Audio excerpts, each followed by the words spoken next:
जगतगुरु शंकराचार्य ते साधु सन्यासी रगनि साखाव उत्तर प्रदेशनि पुलिस तांग बेदेक चप्रबमुं ख्लाइमुंनो रोखसावै 3 जानुवारिनि 2000 सालमारि स्रांसल त्रिपुरा प्रदेश कांग्रेस बदलनि बखाक्तै शेजावै हिम्बतक रैली खलायलायखा यागुलो उत्तर प्रदेशनि मंत्री अक्रा योगी आदित्यनाथ तै हाकतनि मंत्री बख्रक नरेंद्र मोदीनि मांकाया स्नामै सकजालायखा शकुन्तला रोड आमचायो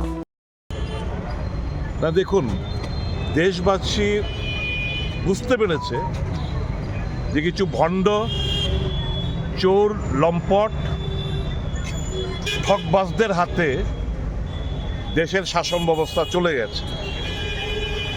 যারা নন বায়োলজিক্যাল বলে আসলে এদের ভেতরে औरंगजेब গজনীদের রক্ত বইছে।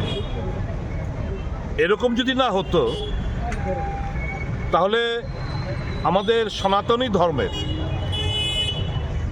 শেষ কথা আমাদের শঙ্করাচার্য বলে থাকেন, ধর্ম তার বিধি, তার আচরণ, তার বিধান, তার কৃষ্টি সমস্ত কিছু ঠিক করে দেন জগৎগুরু শঙ্করাচার্যরা। তাদের উপর যখন এরকম আক্রমণ আনতে পারে, একটা স্নান করার শাহী স্নান করবে, গঙ্গাতে শাহী স্নান করবে প্রয়াগরাজে, তাকে বাধা দেওয়া হয়। কেন বাধা দেওয়া হয়েছে? ওই গত এই সঙ্গমে যখন পদদলিত হয়ে মানুষ মারা গেছিল মহাকুম্ভে, তখন কিছু প্রশ্ন উনি করেছিলেন। কাজেই যোগী আদিত্যনাথ, মোদী, অমিত শাহজিরা তারা বললেন একে উচিত শিক্ষা দাও। তার অপর আক্রমণ, সাধুদের টিকি ধরে তাদের টেনে হিচড়ে নিয়ে গেছে পুলিশ। 85 বছর সাধুকে লাত মেরেছে, দেধার মেরেছে, পিটিয়েছে, ব্রাহ্মণদের গালাগাল করেছে পুলিশ প্রশাসন। এ কোন সনাতনী ধর্মের রক্ষা নাকি এরা করে থাকেন? কাজে তারা ভণ্ড ছাড়া কিছু না, রাজনৈতিক ব্যাপারী ছাড়া কিছু না। তাদের নেতারাই তো এই বিফ এক্সপোর্টের মধ্যে জড়িত। আরএসএস দিল্লিতে ঝান্ডেওয়ালা, তাদের অফিসের সংলগ্ন প্রায় 1300-1400 বছরের বহু পুরনো রাম মন্দির, রামের গলায় চেইন, হনুমানের গলায় চেইন বেঁধে বুলডোজারদের টেনে হেঁচড়ে নিয়ে গেছে, মন্দির ভেঙেছে। কারণ আরএসএস নেতাদের গাড়ি পার্কিং এর জায়গায় নেই, মন্দির ভাঙতে হবে। 1500-2000 বছর পুরনো কাশী মণিকর্ণিকা ঘাট মন্দির ভেঙে তছনছ করে দিচ্ছে। মন্দিরের ভিতরে শিবলিঙ্গ ভেঙে গুড়িয়ে দিচ্ছে। আহল্যাবাইয়ের মূর্তি ভেঙে গুড়িয়ে দিচ্ছে।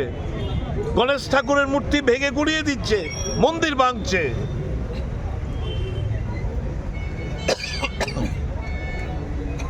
এই औरंगजेब গজনীরা এত মন্দির ভাঙেনি।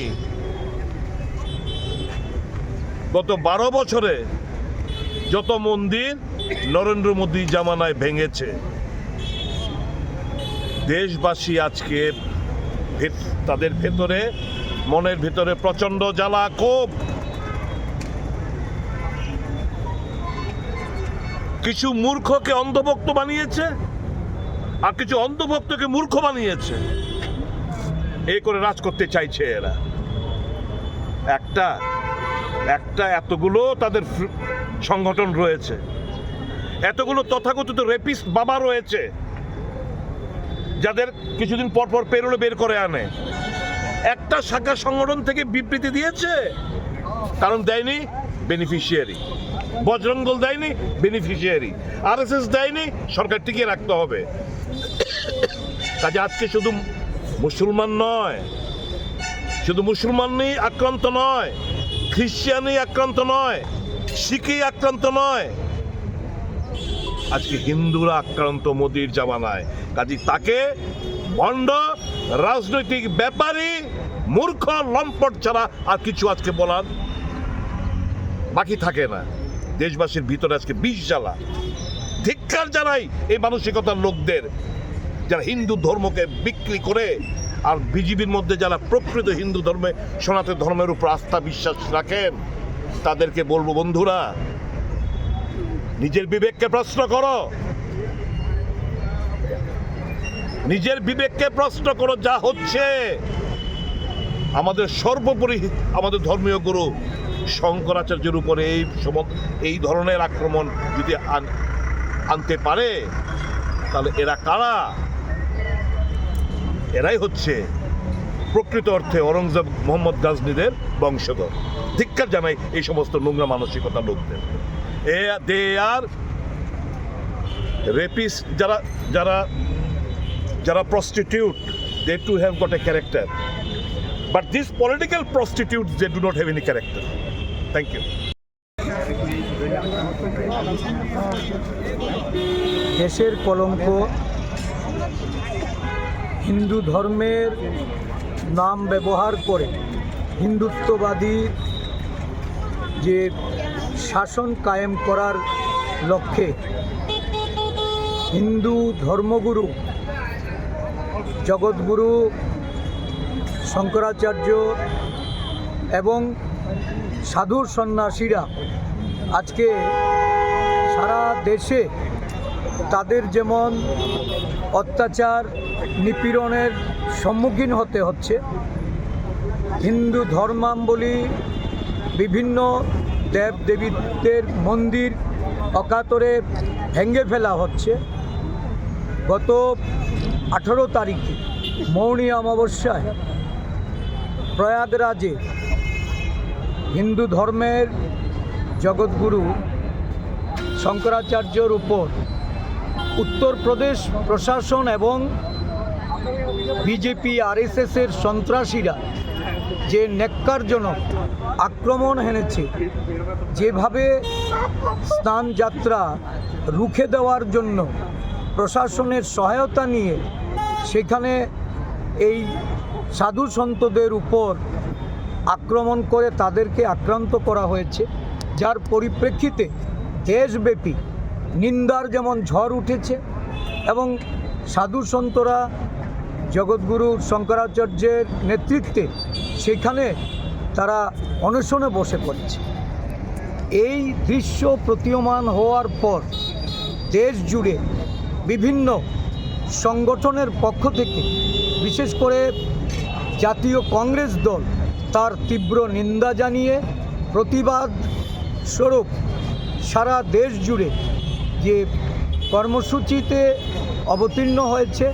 আমরা এই ধরনের যারা গুন্ডা, হিন্দুত্বের ধ্বজাধারী এই বিজেপি RSS, যারা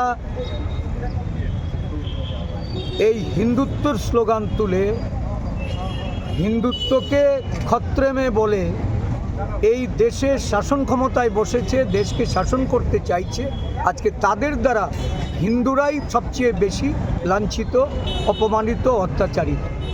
আদিবাসী, দলিত, পশ্চাৎপদ, সংখ্যালঘু থেকে শুরু করে বিভিন্ন জাতিগোষ্ঠীর মানুষ, তার মধ্যে হিন্দু আছে, মুসলিম আছে, খ্রিস্টান আছে, বৌদ্ধিস্টরা আছে, সমস্ত জাতিগোষ্ঠীর মানুষের উপর তারা অত্যাচার নামিয়ে নিয়ে এসছে।